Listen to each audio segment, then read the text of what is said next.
yooyaa biyya alaa kan jirtan biyya keessa kan jirtan nageenyi gooftaa keenya Yesuus Kiristoosiin bakkuma isin jirtanutti isiniif haa ta'u jecha baga yaadannoo ayyaana du'aa ka'uu gooftaa keenya Yesuus Kiristoosii kan bara 2016 kanaan isin ga'e yaadannoo kanaan baga nu ga'e gooftaan keenya Yesuus Kiristoos bara 2016 dura guyyaa akkana qidhaame kana guyyaa kamisa guyyaa arbii guyyaa hagaleessatti rakkinni cimaa ture guyyaa ammaarraa immoo awwaalamee boollara gooftaa keenya Yesuus Kiristoos gatii eenyuu nu baasuu hin dandeenye nu baasee jaallate guyyaadhaan kun guyyaa akka malee yaadatamu guyyaa akka malee addatti kabajamu guyyaa kana kabajnaa miti guyyaa gara guyyaatti fannoo gooftaa keenya Yesuus Kiristoos yaadanna in hordofna gula deemna addatti garuu guyyaan kun guyyaa addaati guyyaa kabajamaa guyyaa gooftaan keenya Yesuus Kiristoos fannoo irra ba'ee jaalala dhugaasan jaalala makaan qabne si jaalladha afaan osoo hin ta'in gochaan nutti argise waan ta'eef guyyaa akka malee das nu jedhuuf nutti tolu gooftaan keenya Yesuus Kiristoos fannoo nu jaalate fannoo nu yaadate guyyaa kana nuti ammoo Yesuus Kiristoos maaliif yaadannamu mana keenya miidheeffannamoo protokoolii keenya eeggachaa jirramu rifeensa sirreeffachaa jirramu ayyaana kana akkamitti dabarsuuf yaadarra nyaata garagaraa bitanne lukkuu qallee hoolota qallee wantoota garagaraa affeerree qopheeffannee ayyaana kana nyaannee gammannee taphannee itti dabarsuuf deemarramu ayyaana kanarratti maaliin gooftaa keenya Yesuus Kiristoos yaadannaa maaliin yaadannaa akka Itoophiyaatti yeroo baay'ee ayyaana yeroo dhamu gammadanii taphatanii maal jedhanii hojii dhaabanii waan garagaraa ni jedhu miti isa kana miti nan jedhaaru garuu hojii dhaabnus waan biraatti ayyaana kanarratti ati gooftaa keenya Yesuus Kiristoos isa fannoon si jaallate san isa si fannifame san isa jaalala dhuman qanne jaalala makaan qanne si jaallate kana ati maaliin yaadatta waan jedhu mana keenya miidheeffata soofaa mana keenya jijjiiratarra moo uffata qaama keenya jijjiiratarra moo protokoolii qaama keenya eeggacharra moo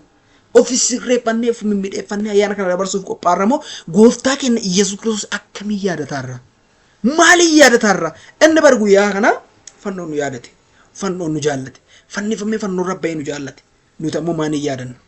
maaliin isa qaabachuu qabna maaliin isa yaadanna please kanatti yaada namun hundinuu kan akkatti yaadu barbaada nami kiristaana ta'e tokko nami kiristaana ifiin jettu tokko nami gooftaa keenya Yesuus Kiristoos amantu tokko fannifamuu yaadannoo du'aa ka'uu gooftaa keenya Yesuus kan bara 2016 kana maaliin yaadadhaani gooftaan guyyaa kana fannoon na yaadate gooftaan guyyaa kana jaalala kanaan targisan maal targisa ana kam ta'aafi ana kami gooftaa kana yaadadha waan jedhu hunda kennaaf gaafii ta'uu qaba gooftaan Kiristoos guyyaa kana guyyaa inni itti nyaate itti gammade itti ayyaaneffate osoo hin taane guyyaa inni rakkina baay'ee ulfaataa nuuf anaaf baate jechuudha. An nama cubbamaa inni nami qulqullichi dhufee iddootti bu'ee naa du'e guyyaa akkasiiti. Guyyaan kun adda kasa godhe guyyaa qulqullichi iddoo cubbamaa du'e. Addunyaa irratti taarika hojjetamee hin beekne iddoo cubbamaa qulqullichi du'e. Iddoo cubbamaa iddoo addee wombadee addee warra nyaatee allaa deemu addee warra nama jeesu addee warra cubbamaa addee warra hattuu guyyaa nami qulqulluun du'e. Kanaaf guyyaa kana akkamii yaadanna hunda kennaaf gaafii haa ta'uuti hundi kennaayyuu kallattii garagaraatti haa yaadannutti rakkatoota haa qabannutti warra beelaa haa nyaachinnu kallattii garagaraatti rakkata gargaartee yaadachuu dandeessa warra uffata hin qabne uffata bittee fi yaadachuu dandeetta warra nyaata hin qabne nyaachittee yaadachuu dandeetta mana keessatti rakkatoota yaantee nyaachittee yaadachuu dandeessa anyway ati karaa barbaadeen yaadachuu dandeetta garuu gooftaa keenya Yesuus Kiristoos maaliin yaadanna ayyaana kanarratti waan jedhu hundi kennaayyuu itti yaadu qabna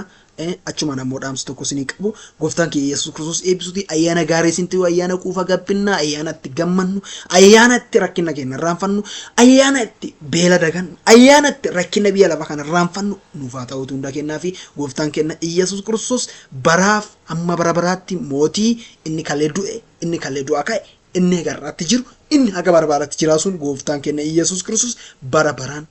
eebbifamuuti eebbifamaa guddaa sin jaalladha gooftaan kiyya bara keessan jireenya keessa hundumaayyuu eebbisuuti na eebbifamaa ergaa kana immoo sheer godhaa namoota hunduma bira kiristaana nama ta'e hunda biraan nagaa nama kiristaana ta'e viidiyoo kana laayik gootee qofa darbita ta'inaan baay'ee na gaddisiitta maaliif ergaa kana namootaaf dabarsisi qofa miti ergaan kun darbaruuf namoota baay'eef waan ta'eef sooshaal miidiyaa kee kana fayyadamaa kan jirtanus kan fayyadamaa jirka argitan hundi keessan sheer haa gootan jaalala gooftaati isin gaafadha baay'ee ayyaana gaarii isin ta'u eebbifama.